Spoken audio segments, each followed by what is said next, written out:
करने वाले हैं quick revision of all the theorems of chapter circles. सबसे पहले थ्योरम है 9.1 नई बुक का और पुरानी बुक का है 10.1। Equal chords of a circle subtend equal angles at the centre. तो हम समझते हैं इसको। सपोज आपके पास एक सर्कल में हमने एक कॉर्ड बनाई और एक और कॉर्ड बनाई such that these chords are equal. आपको क्या दिया हुआ है? Equal chords. तो हमारे पास है chords equal if AB equal to CD then they subtend equal angles at the centre. तो कोई भी कॉर्ड सेंटर पे कौन सा एंगल सबटेंड करती है? ये, ठीक है। AB chord is subtending angle AOB at the centre and CD chord is subtending angle COD at the centre, ठीक है। तो थ्योरम हुआ कि अगर कॉर्ड्स इक्वल है तो ये जो एंगल सबटेंड कर रही है ये भी इक्वल होंगे। एक एग्जांपल लेते हैं इसके लिए। सपोज आपके पास ये दो कॉर्ड्स हैं और ये एंगल, ये कॉर्ड्स इक्वल दी हुई है। Suppose PQ and RS chords ले लें हम और ये सेंटर पे 60 डिग्री एंगल सबटेंड कर रही है। तो RS कॉर्ड कितना एंगल सबटेंड करेगी? RS कॉर्ड भी 60 डिग्री एंगल सबटेंड करेगी एट द सेंटर, ठीक है। इसके बाद वाला थ्योरम जस्ट इसका कन्वर्स है। यहाँ है if angle subtended by chords of a circle at the centre are equal. अगर एंगल्स इक्वल सबटेंड हो रहे हैं देन कॉर्ड्स आर इक्वल। ये जस्ट इसका कन्वर्स होगा, ठीक है। तो आपके पास है दो chords AB and CD, two chords such that this angle is equal to this angle, ठीक है। सेंटर पे this angle equal to this angle, then chords are equal। तो यहाँ पर हुआ if angle AOB equal to angle COD, then chords are equal, AB equal to CD। इसको हम example से समझते हैं। सपोज आपके पास दो कॉर्ड्स हैं XY और यहाँ हम नेम देते GH। ये दो कॉर्ड्स हैं और ये दोनों एंगल सबटेंड कर रही है 50 degree at the centre.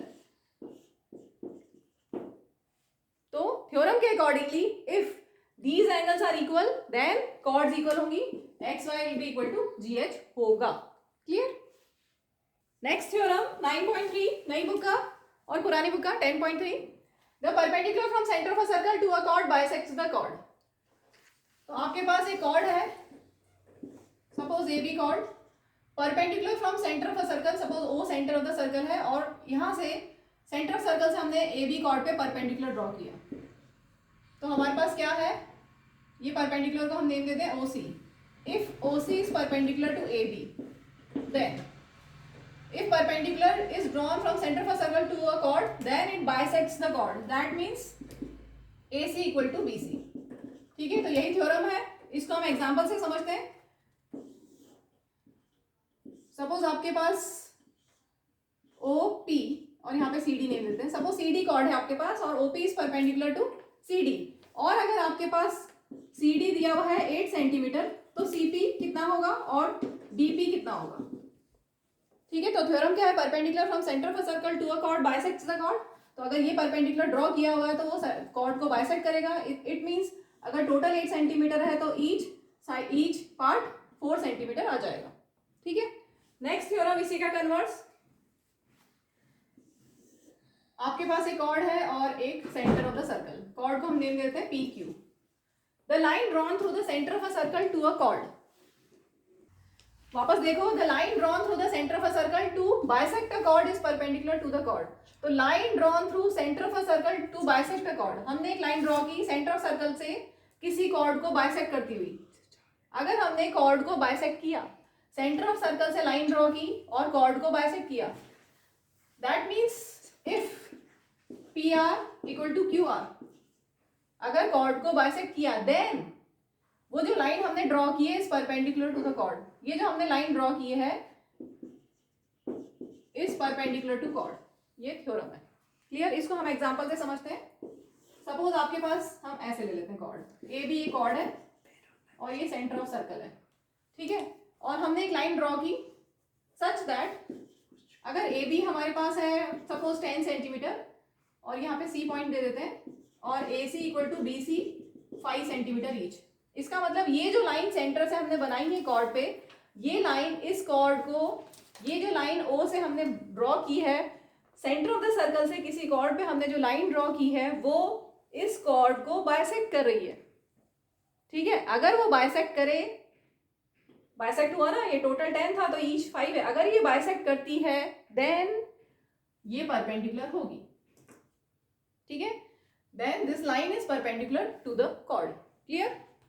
Next theorem 9.5, ये न्यू बुक का 9.5 है और पुरानी बुक का 10.6 है। Equal chords of a circle और of congruent circles are equidistant from centre और सेंटर्स। तो पहले हम एक सर्कल लेते हैं, फिर हम दो कॉन्ग्रुएंट सर्कल्स पे बात करेंगे। हमारे पास क्या है, इक्वल कॉर्ड्स, तो हम दो कॉर्ड्स ले लें जो इक्वल है। सपोज ए बी और सी डी दो कॉर्ड्स है जो इक्वल है। क्या दिया हुआ है आपको, equal chords are equidistant from the centre. किसी भी कॉर्ड का सर्कल के सेंटर से डिस्टेंस क्या होता है, परपेंडिकुलर डिस्टेंस। किसी भी कॉर्ड का सर्कल के सेंटर से जो डिस्टेंस होता है दैट इज परपेंडिकुलर डिस्टेंस। तो आपको यहाँ पर ये डिस्टेंस, परपेंडिकुलर डिस्टेंस की बात कर रहे हैं। अगर कॉर्ड्स इक्वल है तो ये जो परपेंडिकुलर डिस्टेंस होगा ये और ये इक्वल होगा। यहाँ पे हम पी क्यू नेम दे दें। अगर ए बी और सी डी इक्वल है, इसका मतलब इनका जो डिस्टेंस है वो इक्वल होगा, then O P equal to O Q. ठीक है, एग्जाम्पल से समझते हैं। सपोज आपके पास दो कॉर्ड्स हैं, इक्वल कॉर्ड्स ए बी और सी डी, और ये परपेंडिकुलर हमने ड्रॉ किया और ये परपेंडिकुलर ड्रॉ किया, पी और क्यू। अगर ए बी और सी डी, सपोज हम ले लें ए बी और सी डी हमारे पास है 10 सेंटीमीटर। अगर ए बी और सी डी 10 सेंटीमीटर है और ओ पी को मैं ले लूं सपोज 4 सेंटीमीटर, तो ओ क्यू कितनी होगी। अगर कॉर्ड्स इक्वल है तो उनका परपेंडिकुलर डिस्टेंस भी इक्वल होगा सेंटर से। इसका मतलब ओपी और ओक्यू सेम होना चाहिए। तो अगर ओपी हमारे पास है 4 सेंटीमीटर तो ओक्यू भी 4 सेंटीमीटर होगा। क्लियर? अगर कॉर्ड्स इक्वल है तो उनका डिस्टेंस सेंटर से सेम होता है। ये तो हमने एक सर्कल की बात की। अगर हम दो सर्कल ले लें, यहाँ पे बोला ना और ऑफ कॉन्ग्रुएंट सर्कल्स। सपोज आपके पास दो कॉन्ग्रुएंट सर्कल्स हैं। कॉन्ग्रुएंट सर्कल्स क्या होता है, जिनका रेडियस सेम हो। कॉन्ग्रुएंट सर्कल्स मीन्स जो ओवरलैप करें एक दूसरे पे, बिल्कुल टोटली ओवरलैप करें, मतलब रेडियस सेम हो। तो कॉन्ग्रुएंट सर्कल्स में अगर कॉर्ड्स इक्वल है, सपोज ये कॉर्ड ए बी, दूसरी कॉर्ड पी क्यू। अगर सर्कल्स कॉन्ग्रुएंट है, ये ओ सर्कल का सेंटर, दूसरे सर्कल का सेंटर ओ डैश। अगर कॉर्ड्स इक्वल है, if A B equal to C D, यहाँ पर पी क्यू लिया मैंने। इसी थ्योरम को हम समझ रहे हैं कॉन्ग्रुएंट सर्कल्स के लिए। If A B equal to P Q, तो क्या होगा, इनका जो डिस्टेंस है परपेंडिकुलर डिस्टेंस, इसको नेम दे सी, इसको दे नेम आर, तो क्या होगा, परपेंडिकुलर डिस्टेंस सेम होगा, O C equal to O dash R. ठीक है, equal chords are equidistant from centre. अगर कॉर्ड्स इक्वल है तो उनका सेंटर से डिस्टेंस भी इक्वल होगा, O C equal to O dash R होगा। क्लियर? इसके बाद जस्ट इसी का कन्वर्स है next theorem, chords equidistant from centre of a circle. 9.6 theorem, chords equidistant from the centre of a circle. Circle के centre से अगर कॉर्ड्स इक्वल डिस्टेंस पे है, सपोज आपके पास ए बी और एक्स वाई कॉर्ड है, और कॉर्ड्स इक्विडिस्टेंट फ्रॉम सेंटर, क्या दिया हुआ है, कॉर्ड्स का डिस्टेंस इक्वल दिया हुआ है सेंटर से। क्या दिया हुआ आपको, if O C equal to O Z. इस कॉर्ड का डिस्टेंस सर्कल के सेंटर से क्या है, ओ सी। इस कॉर्ड का डिस्टेंस क्या है सेंटर ऑफ सर्कल से, ओ जेड। तो अगर इनका डिस्टेंस इक्वल होता है then chords are equal in length, then A B equal to X Y. ठीक है, अगर डिस्टेंस इक्वल है कॉर्ड्स का, सर्कल किसी भी सर्कल में कॉर्ड्स का डिस्टेंस इक्वल है, that means chords are equal in length. Clear? Next theorem, the angle, ये सबसे इंपॉर्टेंट थ्योरम है, सबसे इंपॉर्टेंट, और इस पे बहुत अच्छे अच्छे क्वेश्चन बनते हैं। इसको पूरा स्टेटमेंट अच्छे से याद कर लेना। The angle subtended by an arc at the centre is double the angle subtended bye it at any point on the remaining part of the circle. तो हम इसको हम एग्जांपल से लेते हैं। सपोज आपके पास एक आर्क है, माइनर आर्क, ये मैंने माइनर आर्क लिए पी क्यू, ठीक है, और this is centre of the circle. तो ध्यान से देखिए, angle subtended by an arc at the centre, ये आर्क है पी क्यू और ये P Q arc angle subtend कर रही है angle P O Q. P Q arc is subtending angle P O Q at the centre, तो this angle is double. अच्छा, ये आर्क है तो रिमेनिंग पार्ट ऑफ सर्कल ये हुआ, ठीक है। अगर ये आर्क है तो रिमेनिंग पार्ट ऑफ सर्कल ये, तो थ्योरम क्या है, angle subtended at the centre is double the angle subtended bye it in remaining part of the circle. तो रिमेनिंग पार्ट ऑफ सर्कल में एग्जांपल लेते हैं। सपोज ये है हमारे पास 70 डिग्री, ऐसा करो ये 35 डिग्री है। Angle subtended by an arc at the centre is double the angle subtended bye in remaining part of the circle. तो रिमेनिंग पार्ट ऑफ सर्कल में अगर 35 डिग्री एंगल है तो यहाँ पर उसका डबल हो जाएगा, 35 into 2 70 degree. Clear? Angle subtended at the centre is double the angle subtended by the arc in remaining part of the circle. एक और एग्जांपल्स थोड़े ले ही लेते हैं हम इसके। सपोज आपके पास एक आर्क है सी डी, ये आर्क, सपोज ये एंगल सबटेंड कर रही है 60 डिग्री एट द सेंटर, और आपको बताना है कि ये एंगल कितना होगा। सेंटर पे डबल होता है, ठीक है? तो यहाँ 60 है, ये डबल है, तो यहाँ पे उसका आधा हो जाएगा 30 डिग्री, ठीक है? सेंटर पे डबल होगा तो रिमेनिंग पार्ट ऑफ सर्कल में जितना भी एंगल है सेंटर पे उसका आधा हो गया। ये तो हो गया माइनर आर्क के लिए। इफ पी क्यू या सी डी माइनर आर्क है। अब हम लेते हैं major arc. Suppose P Q major arc है। मेजर आर्क मतलब आधे से ज्यादा, ठीक है? ये हमारी एक आर्क है और ये सेंटर पे एंगल सबटेंड कर रही है दिस, ठीक है? थ्योरम क्या है? Angle subtended by an arc at the centre is double the angle subtended bye it in remaining part of circle. तो ये रिमेनिंग पार्ट ऑफ सर्कल में एंगल हुआ, कोई भी ले सकते हैं यहाँ पर। ये सब एक जैसे ही हो गए क्योंकि angles in the same segment are equal. चलो साथ में ये भी हो गया हमारा। Angles in the same segment are equal. ये एक सेम सेगमेंट है, माइनर सेगमेंट ये है, ये वाला पार्ट मेजर आर्क का पार्ट है, ठीक है? तो ये मेजर आर्क का पार्ट है, तो यहाँ पर जितने भी एंगल सबटेंड करोगे सब सेम होंगे, और ऊपर ये रिमेनिंग पार्ट ऑफ सर्कल या माइनर आर्क का पार्ट है, यहाँ पर सारे एंगल सेम होंगे। Angles in the same segment are equal. जितना ये होगा उतना ही होगा, उतना ही होगा, ठीक है? अब हम इस थ्योरम पे आते हैं। हम एक एग्जांपल लेते हैं। सपोज ये 110 डिग्री है, तो angle subtended by an arc at the centre, ये जो एंगल होगा this is double the angle of subtended bye it in remaining part of the circle. तो 110 का डबल 220, ठीक है? माइनर आर्क के लिए हो गया। एक और मेजर आर्क के लिए हो गया। एक और मैं मेजर आर्क का क्वेश्चन ले रही हूँ। सपोज ये सी डी एक मेजर आर्क है, ये वाली,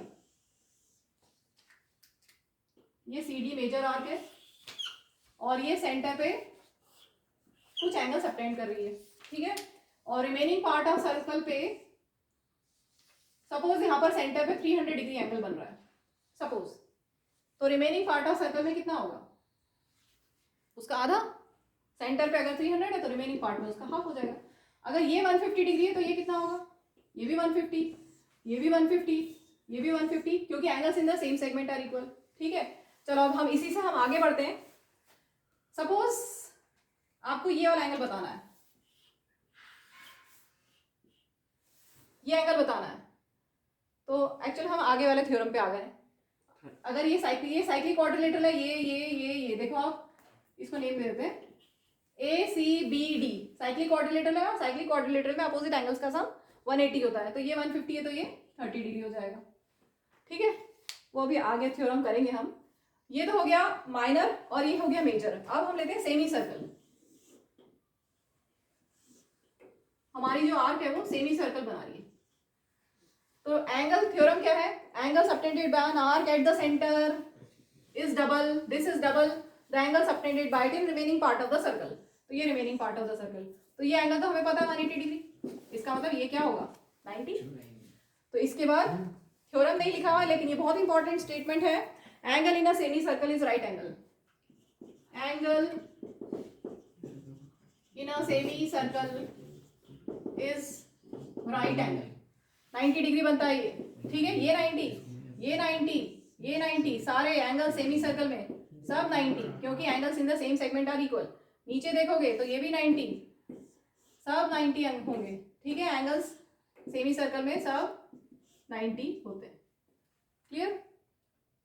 next theorem, if a line segment joining two points subtend equal angles at two other points lying on the same side of the line containing the line segment, the 4 points lie on a circle। इसको हम example से समझते हैं। Suppose आपके पास एक line segment है AB, ठीक है? If a line segment joining two points, दो पॉइंट है C और D। वापस देखेंगे, लाइन सेगमेंट joining 2 points, ये लाइन सेगमेंट और ये 2 पॉइंट्स हैं, subtend equal angles at 2 other points. If a line segment, ये line segment joining 2 points, इनको ज्वाइन किया हमने, वापस ध्यान से देखिए, इसमें एक चीज बोली है कि लाइन, ये जो पॉइंट्स हैं ये कहां पर है, lying on the same side of the line containing the line segment. तो ये जो हमारा लाइन सेगमेंट है इसके सेम साइड पे, मैं एक और एग्जांपल ले लेती हूँ ताकि आपको अच्छे से समझ में आ जाए. मैं सपोज यहाँ पे नीचे पॉइंट्स ले लेती हूँ P एंड Q. ठीक है, तो एक लाइन सेगमेंट है AB, उसकी एक ही साइड पे, इस लाइन सेगमेंट के ऊपर वाली साइड पे हमने 2 पॉइंट्स लिए CD, और उस लाइन सेगमेंट के नीचे की तरफ हमने 2 पॉइंट्स लिए PQ. तो ये जो 2 पॉइंट्स हैं ये इक्वल एंगल सबटेंड करते हैं अगर if these angles are equal, then these points A, B, D, C are concyclic. Concyclic means these points lie on the same circles. ठीक है, तो ये जो चारों पॉइंट्स हैं ये concyclic है, means they lie on the same circle. ठीक है, ये थ्योरम है. ऐसे यहाँ पे if this angle equal to this angle, then A, P, Q, B are concyclic, means these points lie on the same circle. Clear theorem? Next, sum of either pair of opposite angles of a cyclic quadrilateral is 180 degree. Suppose आपके पास एक cyclic quadrilateral है. Cyclic quadrilateral means जिसके चारों vertices circle पे हैं. Cyclic quadrilateral is a quadrilateral in which all the vertices lie on circle.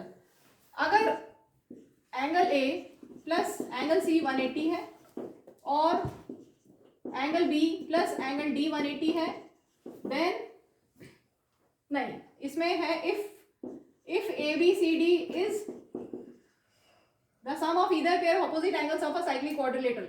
If ABCD is a cyclic quadrilateral, then opposite angles का sum 180 होगा. ये थ्योरम है. अगर cyclic quadrilateral है तो angle A plus angle C 180 होगा और angle B plus angle D भी 180 होगा. एग्जाम्पल से समझते हैं हम.